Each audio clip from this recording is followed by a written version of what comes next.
Ya, baik. Selamat pagi Bapak Ibu sekalian. Selamat datang kembali di Philip Webinar. Untuk kali ini webinar hari Kamis ya, tanggal 23 April 2020. Dan nanti juga sesudah kita menyampaikan view kita tentang market hari ini, akan ada tamu undangan ya dari Shailendra Capital untuk sedikit membahas strategi mengenai reksadana. Jadi Bapak Ibu yang bertanya-tanya juga mengenai strategi di tengah pandemi ini bisa stay dan bertanya ya. Kita konfirmasi dulu apakah suara dan layar sudah terdengar dan terlihat dengan jelas. Sudah jelas ya? Aman. Terima kasih atas konfirmasinya.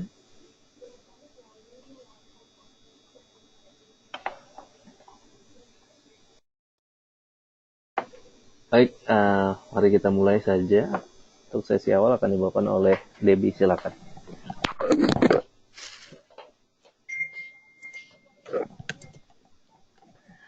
Baik, terima kasih Mas Zami. Selamat pagi Bapak Ibu. Kami pagi ini memperkirakan IHSG akan bergerak bullish, moderate di kisaran support di 4.390 dan resisten di 4.669. Kita evaluasi market kemarin sebentar ya. Indeks saham Amerika ditutup menguat setelah Kongres Amerika Serikat mencapai kesepakatan untuk stimulus keempat terkait virus corona. Dow naik 456 poin, S&P 500 naik 43 poin, dan Nasdaq naik 232 poin. Seperti yang bisa dilihat di tabel indices and commodities di sebelah kanan.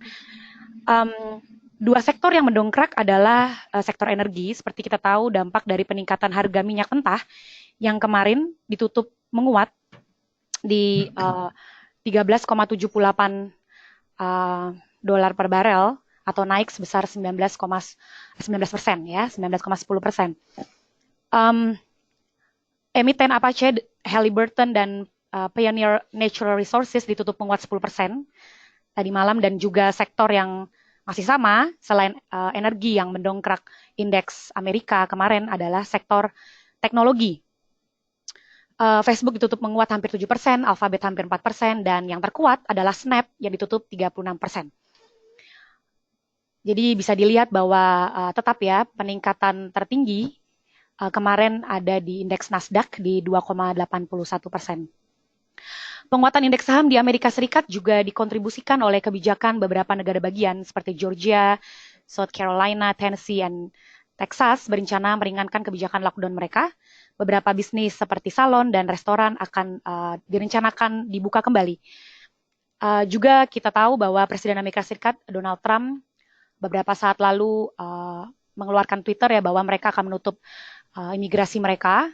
Itu merupakan sebuah stimulus untuk tenaga kerja di Amerika Serikat. Presiden berpikir sangat penting untuk memberikan kesempatan pekerjaan baru bagi mayoritas bagi warga negara Amerika Serikat. Dari sektor energi, WTI ditutup menguat 19,10% seperti yang saya sampaikan tadi di harga 13,78 US dollar per barel, meski data crude oil inventory EIA semalam meningkat sebesar 15 juta barel, tertinggi sejak Mei 2017. Namun kita tahu ini sebuah data yang cukup positif karena minggu lalu meningkat sebesar 19 juta barel. Nah, ini menjadi alasan bahwa memberikan sedikit rebound ya, rebound yang lumayan di WTI tadi malam, karena jumlah tambahan ini masih dapat ditampung oleh storage terbesar mereka, Cushing, Oklahoma.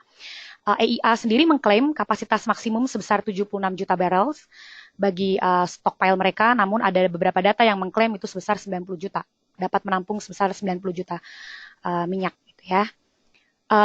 Kita tahu bersama bahwa karena adanya COVID-19 ini, pandemi COVID-19, sektor energi khususnya minyak mentah itu ditekan dari sisi demand yang terus turun dan juga sisi supply yang juga adanya glut atau supply yang sangat tinggi, itu ya, karena kita tahu bahwa sebelumnya di OPEC Plus masih ada perdebatan yang sangat alot untuk meningkatkan supply mereka, walaupun sepakat di pengurangan supply atau cut supply di 10 juta barrel per hari, tetapi itu dinilai langkahnya masih kurang dan juga terlambat.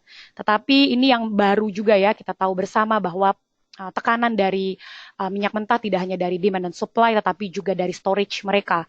Itu kita lihat bahwa minyak mentah dari berbagai headline dibahas juga sempat turun drastis sampai ke negatif area, sampai di minus 37 US dollar per barel. Sebetulnya ini bukan juga hentakan dari dunia sektor industri, sektor energi ataupun juga investasi, itu capital market, bahwa kita tahu bersama harga itu sangat tidak mungkin di bawah area 0 begitu ya. Tetapi itu terjadi di minyak mentah kemarin karena kita tahu bahwa kontrak Mei, sedikit kita flashback gitu ya. Kontrak Mei berakhir pada saat itu di tanggal 21 April dan orang yang masih memegang kontrak Mei sebelum 21 April mereka harus mengirimkan minyak mentah mereka. Sementara storage mereka, storage di Amerika yang terbesar itu sudah menipis begitu ya, kapasitas mereka untuk menampung minyak mentah sudah menipis sehingga itu terus turun. Dan kenapa bisa negatif? Karena yang seller pada akhirnya membayar, yang bayar untuk mereka dapat membeli minyak mentah mereka karena itu untuk membayar storage begitu ya. Jadi banyak orang bertanya bagaimana mungkin harga itu bisa negatif, karena terkait dengan harga storage yang meningkat, seller harus membayar untuk membayar storage atau penyimpanan minyak mentah mereka. Begitu. Dari sisi makroekonomi, investor menantikan rilis data initial jobless claim di Amerika Serikat. Ini adalah data yang terus ditunggu ya setiap minggunya oleh investor. Untuk minggu yang berakhir 18 April diperkirakan ada 4,5 juta pekerja lagi yang untuk pertama kali mencairkan tunjangan pengangguran, sehingga membawa jumlah total pencairan sejak akhir bulan Maret menjadi lebih dari 26,3 juta. Dan data inisial jobless claim ini diyakini akan memberi konfirmasi bahwa gelombang pencairan tunjangan pengangguran mungkin telah mencapai puncaknya ketika mencatatkan lonjakan menjadi 6,61 juta orang pada minggu yang berakhir di 4 April. Kemudian kita ke berita. Emiten retail alat rumah tangga PTS Hardware Indonesia Tbk mencetak laba sebesar 1,303 triliun rupiah sepanjang 2019. Perolehan laba bersih S Hardware tumbuh 6,8% dibandingkan dengan posisi 2018 sebanyak 964,55 miliar rupiah. Kemudian kita ada berita dari Waskita Beton. Perolehan kontrak baru PT Waskita Beton Precast Tbk pada kuartal 1 2020 mengalami penurunan signifikan akibat mulai merambaknya dampak negatif dari pandemi COVID-19. Perolehan kontrak baru sampai dengan akhir Maret 2020 mencapai 567,5 miliar rupiah. Realisasi ini hanya mencapai sekitar 25% dari perolehan kontrak pada periode yang sama tahun lalu sebesar 2,27 triliun rupiah. Kita juga ada berita dari Prodia, PT Prodia Widya Husada Tbk atau PRDA menyetujui pembagian dividen tunai sebesar 105,13 miliar rupiah atau 50% dari laba bersih di 2019. Kemarin kita masih mengalami net sale asing ya sebesar 337,56 miliar rupiah per tanggal 22 April 2020. Dengan demikian total year to date selama 2020 untuk net sale asing adalah 19,45 triliun rupiah. Selanjutnya akan kembali dibawakan oleh Mas Zami.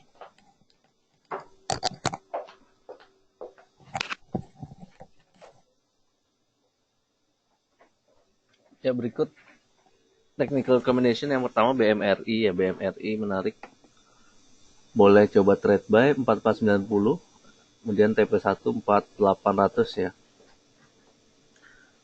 Kemudian jika berhasil breakout dari sana 5.000 rupiah pas. Jadi target price kedua, stop loss 4.190.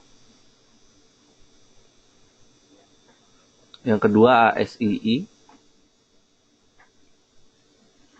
ASII boleh coba trade buy 3640. Kemudian target price pertama 3800. Yang kedua 3980 ya. Stop loss di 3520. Kemudian Cepin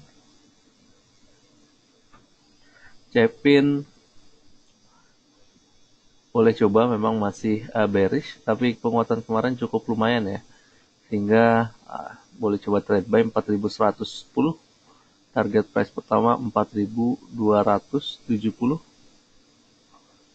Yang kedua 4480. Stop loss di 3780. Oh ya, sebelum pindah ke Pak Chandra ya di Sailenda, ini mengingatkan bahwa besok ada juga webinar Poems Online Seminar tentang ya market update ya, dan stock picks-nya juga. Boleh dicatat waktunya dan pendaftarannya ya di link yang tertera berikut ini. Esok hari jam 12.30 siang hingga jam 13.30.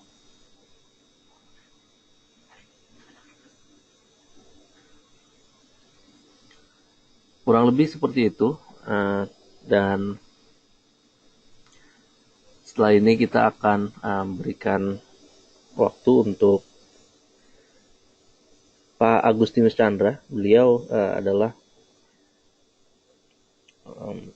ini ya, dari Sailendra,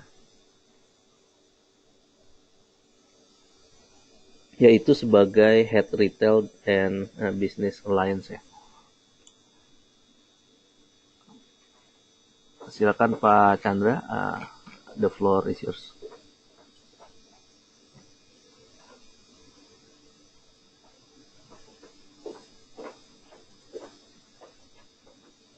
Oke, baik. Selamat pagi untuk semua nasabah-nasabah Philips. Terima kasih sebelumnya Mas Jami dan tim untuk mengundang kami untuk coba memberikan sedikit insight terkait dengan strategi yang coba kita bawa dari sisi reksadana gitu ya. Karena memang kita adalah manajer investasi yang sekarang mengelola hampir 22 triliun dana nasabah. Sekarang kita berada di peringkat nomor 8 secara total AUM yang ada di market. Oke.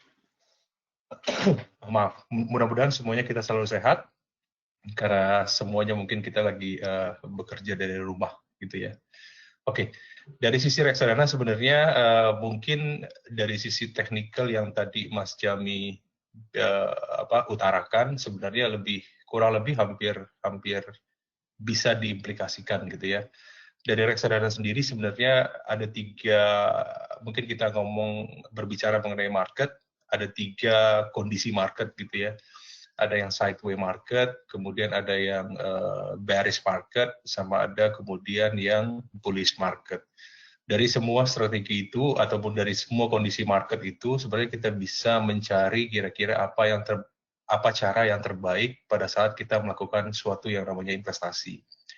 Nah, dari ketiga strategi itu, di slide yang pertama ini ada paradigma yang selalu kita bilang bahwa gimana sih yang terbaik, apakah secara lump sum, apakah secara cost averaging, apakah secara asset allocation. Dari ketiga ini sebenarnya kita mau informasikan bahwa ketiga-tiganya ini sebenarnya akan bisa dilakukan dengan baik. Karena tujuan dari investasi sebenarnya tidak hanya mencari suatu return yang terbaik, tapi how kita mitigate the risk sebenarnya. Itu yang paling penting. Mungkin kita masuk slide yang berikutnya, Mas.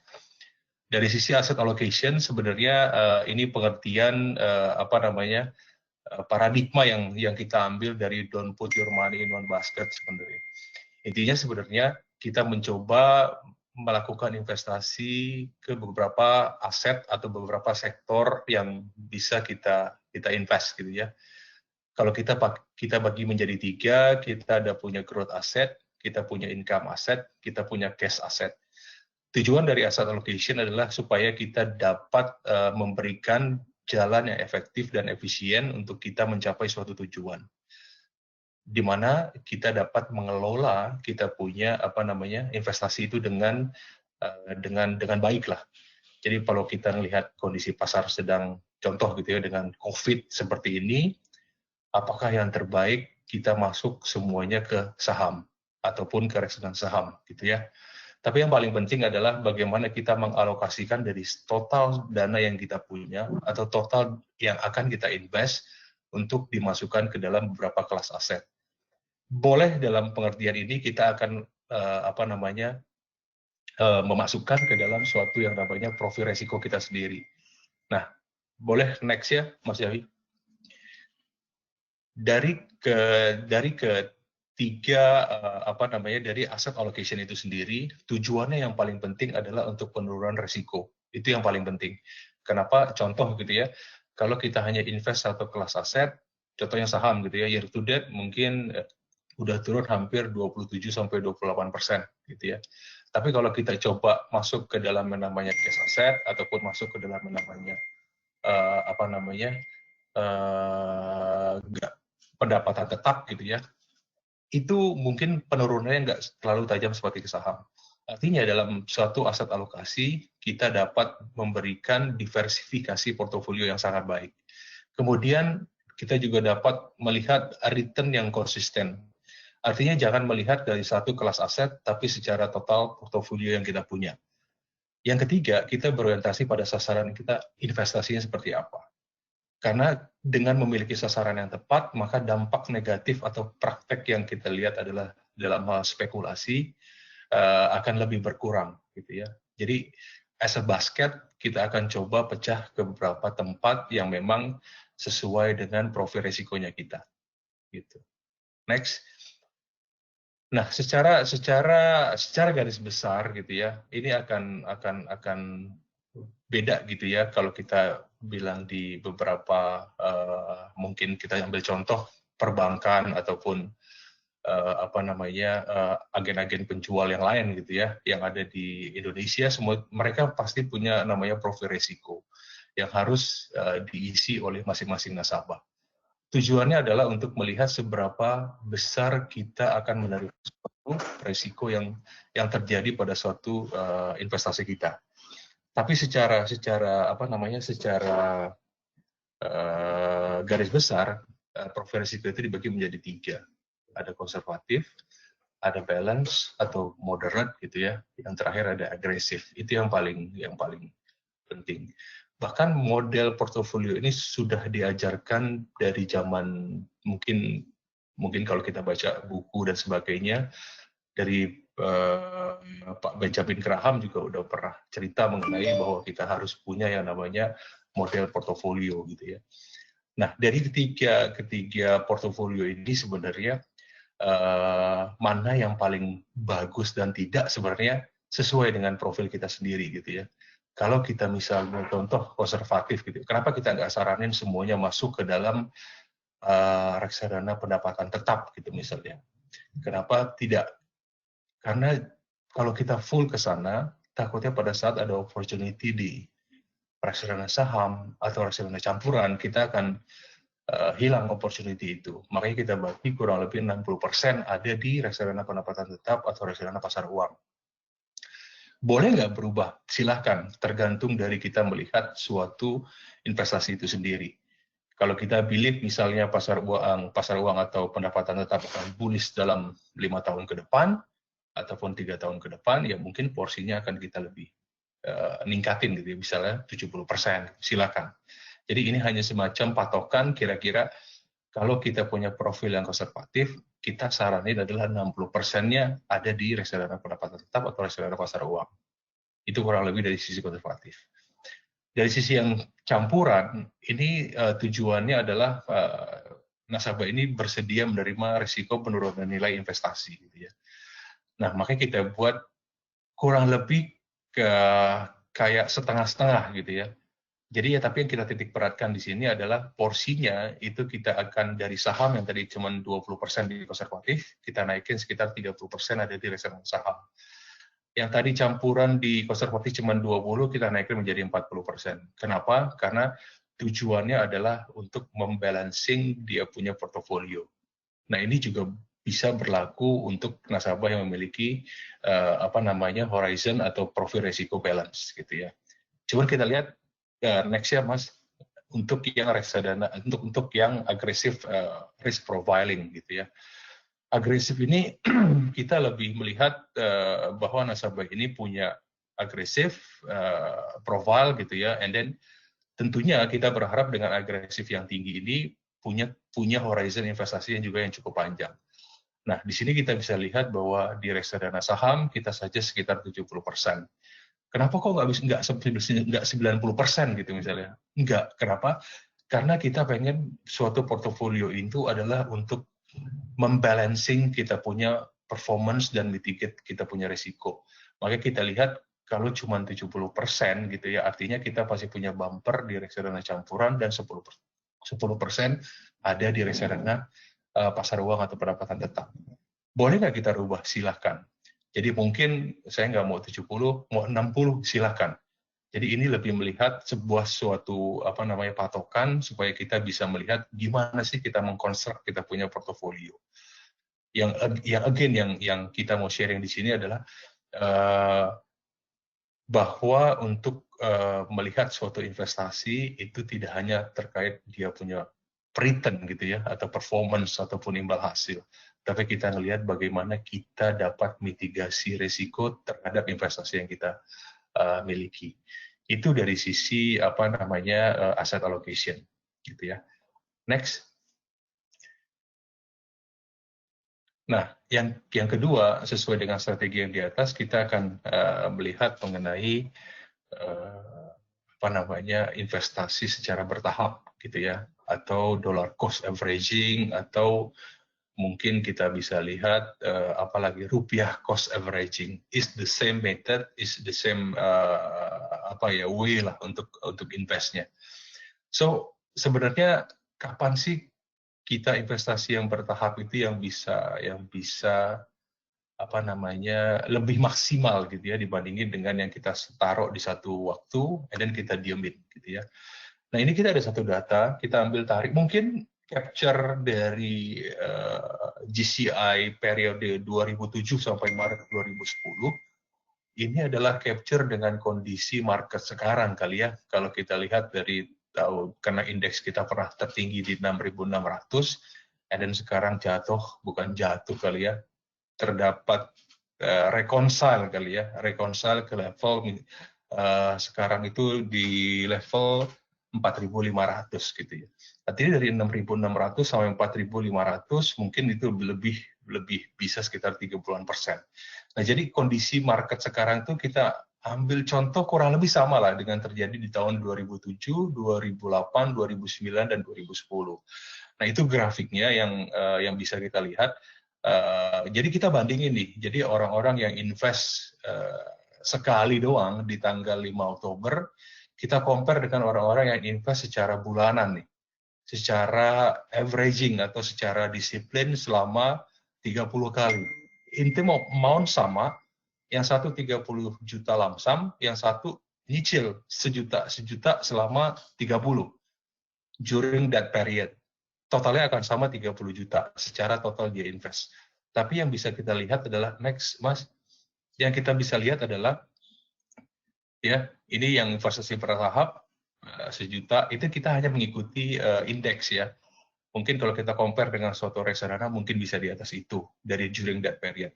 Kalau kita lihat lamsam yang invest dari tanggal 5 Oktober closing balance-nya pada saat kita tutup gitu ya di 5 Maret 2010 lamsam hanya bisa menghasilkan 3,03% gitu ya. Bayangin kalau kita cuma naruh satu waktu doang, and then kita tidak melakukan apapun pada saat market bergerak seperti sekarang, gitu ya. Tapi kalau kita bandingin dengan averaging, sama dia amount-nya 30 juta, tapi ternyata di closing bell-nya, di closing balance-nya kita dapat menghasilkan 38 juta, gitu ya. Kurang lebih 21% kita punya upsize. So, yang mau dibilang di sini adalah cost averaging itu sangat powerful pada saat kondisi kayak sekarang. Mungkin secara teknikal dan sebagainya mungkin Mas Jami akan lebih deep dive gitu ya. Tapi kita hanya melihat karena reksadana itu ditutup sesuai dengan kondisi market, tidak bisa trading per per hour bursa gitu ya. Jadi kita hanya melihat closing dari GCI pada tahun 2007 sampai tahun 2010. Nah, ini bisa dibuktikan bahwa strategi ini sangat-sangat bermanfaat karena bisa menghasilkan 21,14%. Gitu ya. Next, Mas Hadi. Nah, kemudian akan jadi pertanyaan, kalau saya naruh lump sum gitu ya, atau sekali doang, itu kira-kira menguntungkan apa enggak? Ya mungkin kita ambil contoh lump sum, kita ambil kayak value investing gitu ya. Jadi kita taruh di satu titik, and then kita diemin at the certain during period. Mungkin kita ambil contoh bullish condition ini dari tahun 2007 gitu ya, sama sampai tahun 2015. Ini mungkin kalau tahun sekarang mungkin udah beda lagi ya pergerakannya. Tapi ini adalah kita mengambil contoh as a bullish condition gitu loh. Lihat kalau kita lihat chart GCI itu naik terus walaupun ada turun di 2008, tapi at the long run selama hampir 8 tahun 9 tahun itu menciptakan satu garis lurus gitu ya. Nah, ini kita bandingin dengan orang yang invest lump sum 97 juta, and then kita masukin averaging 97 juta juga, tapi setiap bulan ya, selama 97 kali. Nah, ternyata memang benar kalau kita believe on the market, ya lump sum akan sangat berguna kalau pada saat kita melakukan investing, and then kita diamin. Kita lihat bahwa gainnya hampir 64,8%. Kalau averaging, kita setiap bulan kita invest dengan amount yang sama sejuta selama 97 kali, itu cuma 44,7%. Jadi sebenarnya untuk kondisi market yang bullish, which is lump sum, mungkin lebih menarik, benar.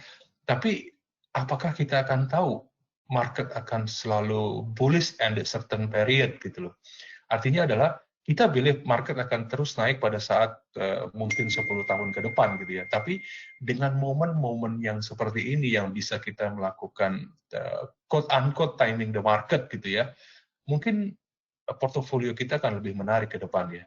Karena kita bisa beli di harga yang lebih murah gitu ya, dibandingkan dengan kita cuma stay di satu tempat, di satu waktu gitu ya. Jadi mungkin dari kedua ini kita mesti punya tuh yang seperti itu. Baik secara lump sum gitu ya, yang memang kita mau value investing, ataupun secara bertahap. Itu juga sangat-sangat penting dalam strategi yang kita lakukan sekarang. Oke, next. Tujuannya sebenarnya adalah kita membahas deep dive mengenai cost averaging ya. Yang pertama, kita lebih melakukan disiplin pada saat kita melakukan investment. Jadi secara teratur kita tanpa melihat market, and then tanpa melihat kondisi market sekarang gitu ya, tapi kita believe bahwa dengan regular investment kita akan tetap memberikan rata-rata harga yang lebih menarik. Itu yang mau kita capture di sini. Kalau market timing, memang benar market timing mungkin bisa dilakukan dengan kondisi sekarang gitu ya. Tapi apakah kita punya waktu juga untuk melakukan monitoring setiap hari gitu ya, untuk melihat kapan sih harga yang terbaik.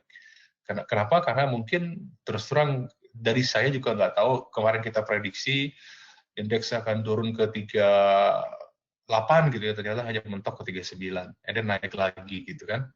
Kita kemarin udah ke level 4.700, and then turun lagi ke 4.500. So, it's kind of like roller coaster lah dalam waktu sekarang. Ini yang coba kita mau tapping, bahwa dengan strategi cost averaging harusnya bisa meminimalkan kita punya dampak untuk emosi ya, kurang lebih seperti itu. Next, Mas. So, dari summary dari ketiga itu sebenarnya kita mau bilang bahwa kelemahan dari lump sum adalah investor hanya mendapatkan satu harga di satu waktu. Cuman dari sisi dari market timing, kita nggak akan tahu tuh kapan akan turun, kapan akan naik. Kalau kita punya waktu untuk monitoring, mungkin bisa-bisa aja gitu ya. Tapi apakah kita punya waktu untuk melakukan itu gitu loh. Itu yang untuk menjelaskan di slide ini. Next, Mas. Nah, yang terakhir, kalau ini yang kalau nggak salah ini 2 slide terakhir. Jadi intinya bahwa cost averaging itu lebih memberikan kita disiplin untuk melakukan suatu yang namanya investasi di market. Kemudian yang kedua, kita memiliki harga rata-rata pembelian yang atraktif. Kenapa? Karena kita beli di harga yang beragam. Jadi kita bisa hitung tuh, nanti average kita punya cost berapa, gitu. Average kita punya price berapa. Nah yang ketiga, sebenarnya lebih meminimalkan dampak kita punya emosi. Itu yang paling penting. Kenapa? Ya, takutnya kita nggak akan tahu nih, misalnya hari ini kita beli suatu aset gitu ya, and then hari ini naik, and then kita believe dia akan naik terus gitu ya, tapi during that time kan pasti ada naik dan turun tuh. Jadi intinya kita nggak bermain emosi di situ, jadi lebih meregular investment, terus kita punya target tujuannya seperti apa, and then ini yang kita akan kita akan capai pada saat di masa depan gitu. Ini yang paling penting dari sisi cost averaging. Next, yang terakhir kalau nggak salah. Yap. Jadi secara historical yang tadi kita cerita di atas, pada saat market sideways, yang tadi tuh yang dari 2007 sama 2010, strategi cost averaging kita lihat pasti lebih unggul daripada yang lain gitu ya. Kemudian dari sisi bullish, averaging juga nggak dibilang jelek, tapi dia optimal dibandingin dengan yang lamsam. Pada saat bearish, kita beli pada saat marketnya bearish, and then pasti pada saat marketnya up, yang cost averaging pasti akan lebih naik duluan. Itu sih dari kami, Pak. Mas Jami, jika ada pertanyaan silakan. Ya, terima kasih Terima banyak kasih. Pak Chandra. Ya. Dan Ya. Bapak Ibu sekalian peserta webinar, silakan kalau ada pertanyaan baik ke Pak Chandra atau ke tim research, silakan menuliskannya di question box yang tersedia. Terima kasih.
Ya, baik. Terima kasih atas pertanyaannya. Sudah ada beberapa masuk. Pertama Pak Hendrali. Menanyakan Asri, Sochi, dan Sril. Aslinya masih sideways aja. Dan paling tidak masih gerak dia. Ya, sekitar MA20 sih Pak ya. Tapi yang agak kurang baik adalah volumenya makin kemarin makin tipis. Kemudian juga kecenderungan sekarang udah agak bergerak di atas di bawah MA20 ya. Memang masih di sekitar kurang lebih. Tapi kalau tren seperti ini terus, volume apalagi tidak mendukung, bisa saja menuju support 102 kurang lebih.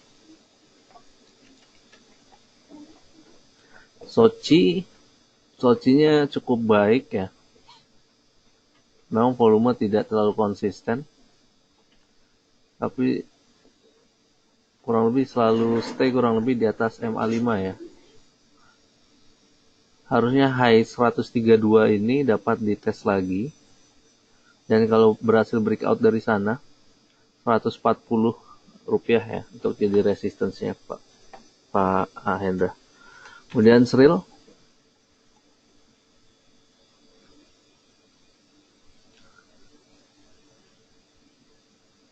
Srilnya kurang lebih pergerakan masih agak sulit juga ya. Volume tipis-tipis saja dan paling tidak bergerak sideways di antara support 155 dan resistance 170 ya. Pak Robertus XL, Elsa MDKA. XL penguatan kemarin juga sangat baik, utamanya di sektor telekomunikasi ya. Dan dengan penguatan kemarin agak terbuka juga untuk adanya sedikit profit taking hari ini, tapi kemarin juga sempat sentuh resistance juga ya, sekitar 2600 kurang lebih. Dan jika memang sudah masuk kemarin atau seminggu yang lalu, ya boleh aja untuk sell on strength dulu Pak di sekitar 2600.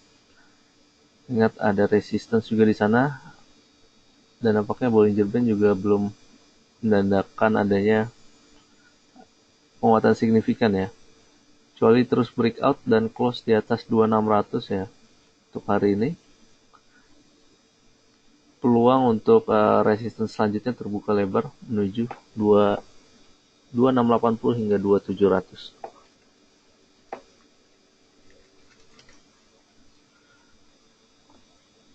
Lalu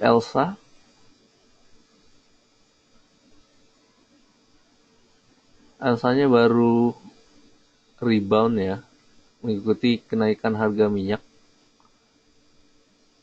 Walaupun Elsa sedikit terdiversifikasi ya, tidak hanya bergerak di bidang kontraktor migas gitu ya, juga di bidang distribusi dan logistik ya, yang menopang juga salah satunya. Kalau kita perhatikan juga Elsa makin kesini juga volumenya semakin tipis, hingga manfaatkan untuk trading saja Pak, mengingat juga ya long term minyak masih tidak jelas, dan paling tidak selama setahun ini ya, mengikuti bagaimana wabah pandemi COVID-19 ini di seluruh dunia akan berakhir.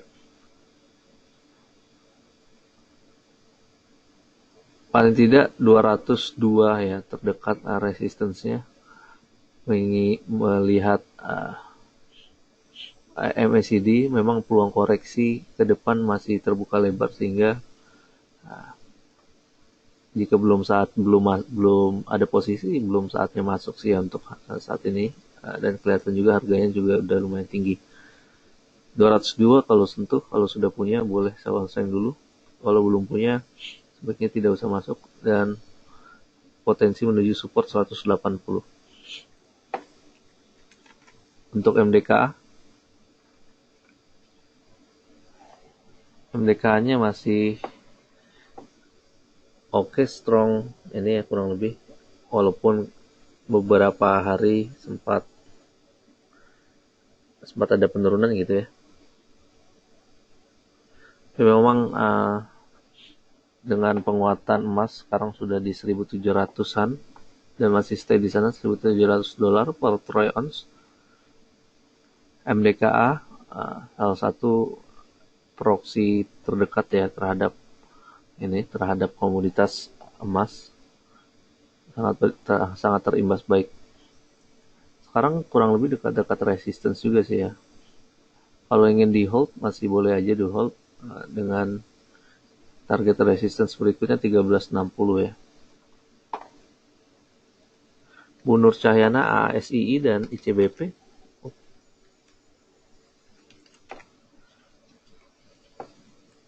ASII masih bergerak dalam rentang sideways-nya. Dan kita masukkan juga rekomendasi teknikal hari ini. Paling tidak boleh manfaatkan buy on support di masa ini sideways seperti ini. Dan rekomendasi kita 3640 kurang lebih boleh diperhatikan sebagai entry point.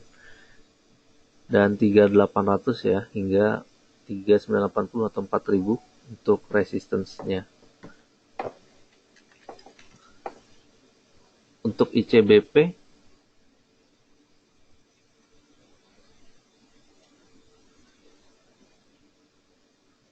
makin ke sini makin menguncup Bollinger Band sehingga juga kelihatan tentang sideways-nya ya beberapa hari ini. Dan jika sudah punya posisi di ICBP apalagi average di bawah 10.000, di bawah 9.600 apalagi lebih baik. Ingin di hold saja masih boleh.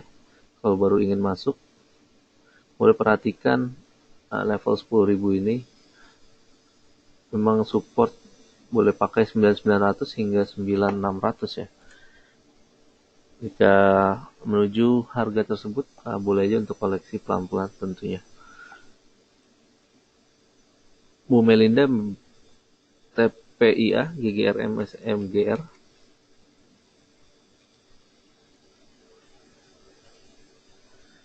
TPIA kemarin juga sangat tinggi kenaikan mengikuti induknya BRPT.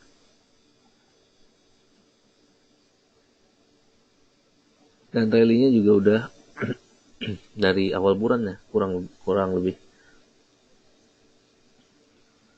Saat ini kalau ingin di sell on strength dulu dan realisasikan profit yang sudah didapat gitu ya, boleh aja. Bagi penguatan kemarin sangat kuat sehingga profit taking sangat rentan terjadi. Tapi kalau baru mau ambil posisi agaknya terlalu tinggi ya untuk saat ini. Dan takutnya malah ada peluang koreksi ke depan. Support boleh gunakan MA 200 ini dulu, 8300 kurang lebih paling dekat ya. Hingga 8075 kurang lebih.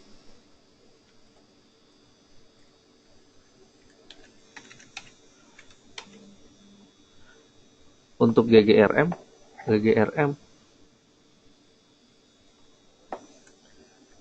termasuk yang big caps juga dan juga cukup tertekan akhir-akhir ini.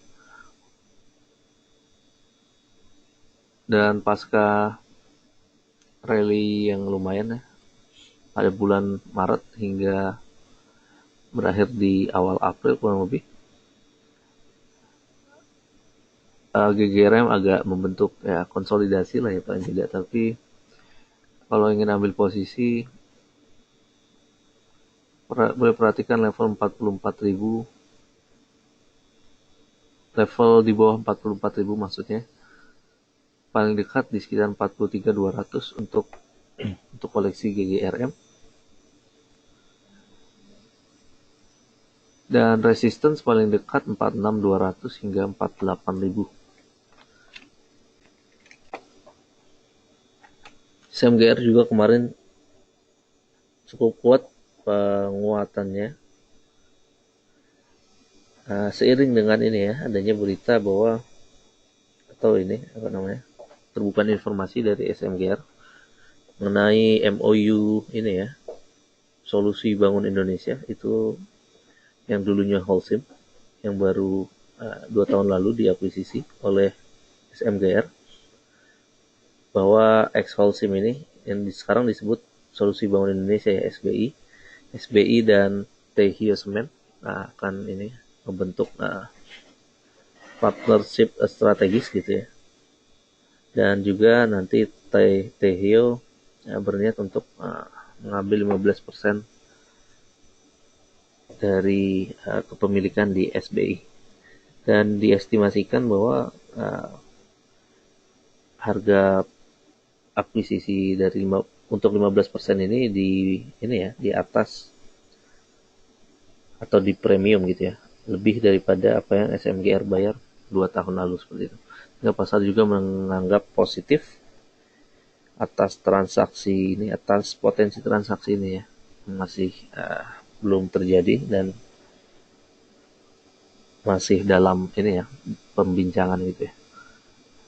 Saat ini sih dekat-dekat resistance, harusnya sekitar 7.400 kurang lebih. Kalau ingin di hold aja masih boleh.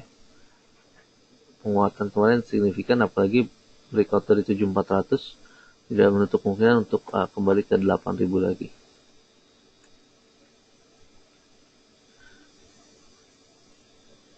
BUMI,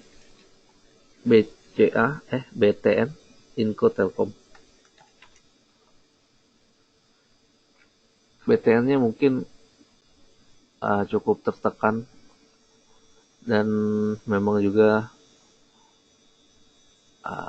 mengingat ini juga salah satu bank dengan portofolio KPR yang paling besar, juga memiliki exposure yang besar terhadap pelambatan ekonomi juga ini.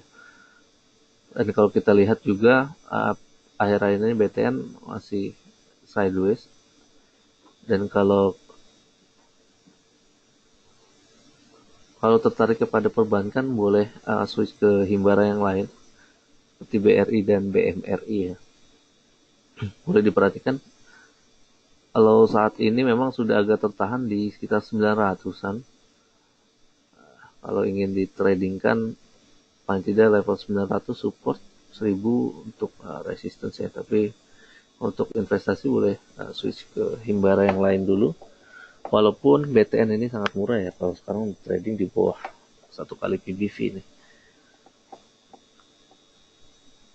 Tapi masih cautious gitu ya, pasar melihat pasar melihat housing market gitu ya, dan pasar KPR.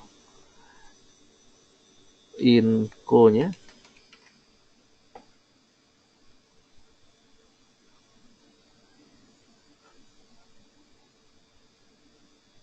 agak terbatas sih sekarang ya ke penaikannya, dan mulai aja untuk sell on strength dekat-dekat 2500 ya. Untuk ambil posisi ya, belum sih, kelihatannya juga akan terjadi koreksi. Support boleh perhatikan 2290 hingga 2200 untuk Inco. Untuk Telkom sih tahan aja, udah kelihatan berbentuk sideways. Dan 3300 untuk resistance berikutnya di Telkom. Parusdinal, BTPS dan Pegas.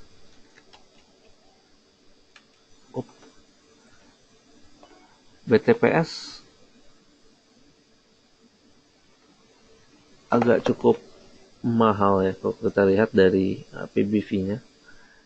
Dan jika ingin invest gitu ya, untuk jangka panjang boleh perhatikan perbankan yang lebih murah. Kalau BTPS saat ini trading kurang lebih di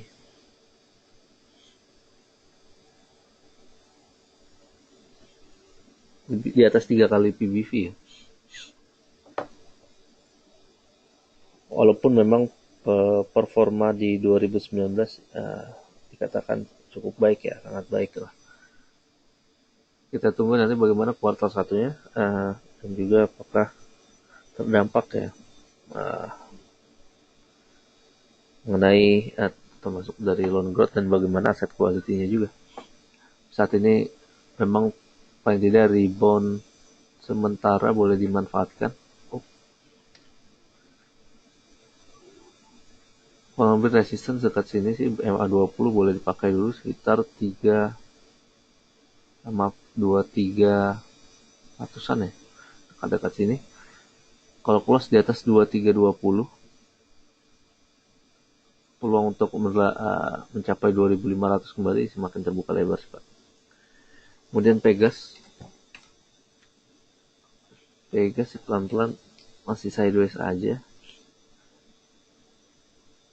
Dan tentu pasar memperhatikan ya bagaimana demand gas industri ternyata semakin berkurang, dan memang sudah diakui Pegas juga ya.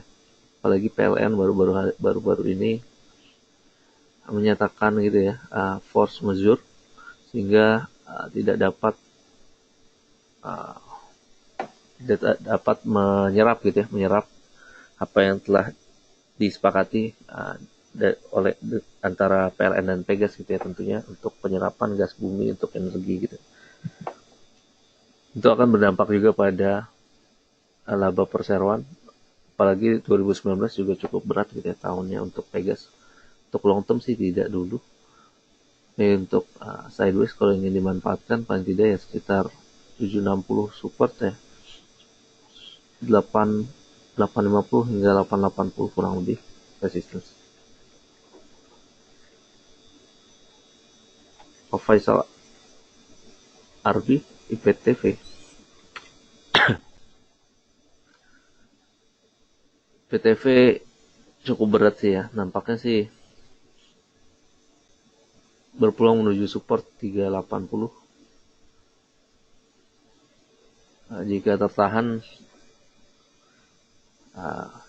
bisa saja rebound ya seperti kemarin sebelumnya. Tapi boleh perhatikan 380 ini ya, apakah terbreakdown. Kalau juga terbreakdown,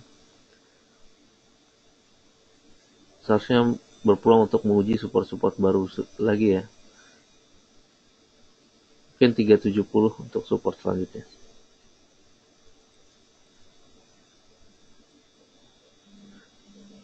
Pak Fiong menanyakan cara reksadana dengan cost averaging apakah bisa selalu diingatkan? Kalau lupa cara mulainya seperti apa? Akan dibantu juga oleh Pak Chandra ya menjawabnya. Kalau dari kami di Philip di Provence tentunya sudah ada fitur tersebut berupa smart plan ya. Boleh dicoba Pak.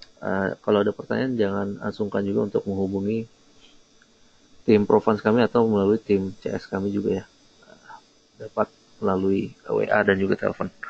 Untuk Pak Chandra silakan. Ya, sebenarnya banyak ini ya Pak, banyak mungkin di Philip tadi ada banyak cara sih Pak. Mereka setiap selling agent itu pasti punya beberapa cara untuk mengingatkan ya. Tapi biasanya memang akan dilakukan secara otomatis. Jadi mungkin ada yang menggunakan, pasti akan related to nggak tahu ya kalau di Philip harus pakai bank apa gitu ya. Cuman kalau di beberapa NI ataupun apart yang lain tuh kebanyakan ada yang menggunakan CB Niaga, ada yang menggunakan BCA gitu ya sebagai media untuk melakukan auto debit. Jadi ini banyak pilihannya Pak, bisa kita set tanggal tertentu gitu ya, biasa setiap tanggal, kalau kita karyawan setiap tanggal 25 biasanya. Karena kalau tanggal 26 biasa duitnya udah hilang tuh Pak, entah kemana tuh ya. Jadi intinya tuh tanggal 25 kita set, nah setiap tanggal 25 setiap bulan itu pasti akan didebit.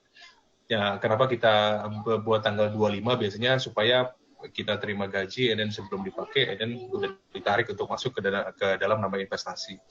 Nah, kalau misalnya kita lupa gitu ya, biasanya akan ada reminder tuh dari teman-teman CS-nya untuk mengingatkan, biasanya 2 hari atau 3 hari sebelum auto debit biasanya. Seperti itu sih Pak. Jadi metode auto debit ini biasanya related to masing-masing agen penjualnya ataupun related dari MI-nya sendiri itu seperti apa. Biasanya emang dikasih keleluasaan mau tanggal berapa di debitnya. Nah ini biasanya udah ada kerjasama baik sama CB Niaga ataupun BCA tuh sebagai bank auto debit ya. Kurang lebih kayak gitu sih. Baik. Ya, semoga menjawab Pak Fyong, dan juga sudah hampir 1 jam, kurang pas 1 jam lah, kurang lebih sekarang 9.30, dan sudah terjawab juga semua pertanyaan. Semoga tidak ada yang terlewat. Semoga bermanfaat webinar pagi ini, dan juga mengucapkan banyak terima kasih pada Pak Chandra atas kesediaan waktunya untuk sharing Sama-sama dengan Pak. kita. Terima kasih. Terima kasih. Dan ya, mohon maaf kalau ada kekurangan Bapak Ibu peserta webinar. Semoga bermanfaat, dan kami undur diri dulu. Sampai jumpa esok pagi ya. Kurang lebih Selamat pagi. selamat pagi dan salam cuan.